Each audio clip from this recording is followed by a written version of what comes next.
Some people say America has lost its way. There are other people who are afraid to say anything. Also, there are those who want to speak but don't know what to say. The purpose of conducting a Christian Value Summit in your area is to empower people to speak up and to speak out.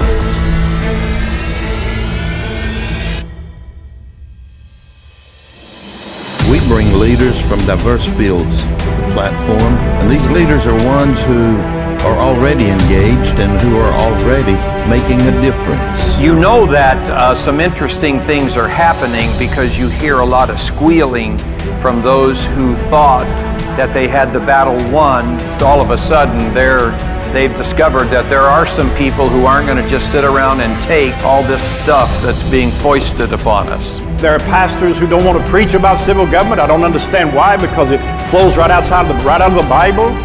People don't like it, but I'm going to tell you something. If we bury our heads in the sand because of disgust, we don't like what's happening, we don't do something about what's happening, we stand to lose this nation. I will never apologize for believing in Jesus Christ or my faith. We've been very blessed in this country under the form of government that we have, under the documents we've used.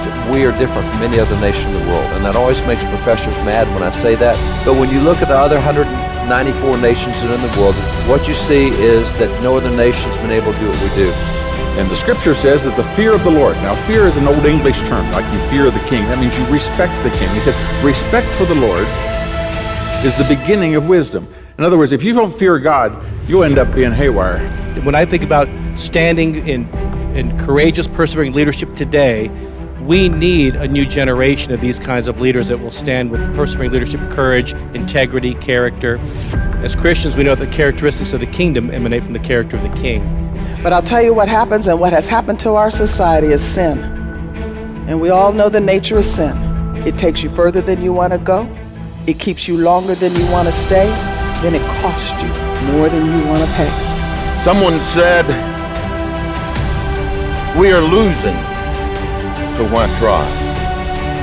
And I say, we haven't lost yet, so why quit?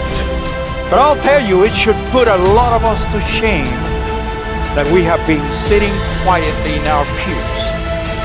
Listen, my Bible teaches me I am crucified with Christ. Nevertheless, I live, yet not I, but Christ lives in me. And the life which I now live, I live by the faith of the Son of God who loved me and gave himself for me.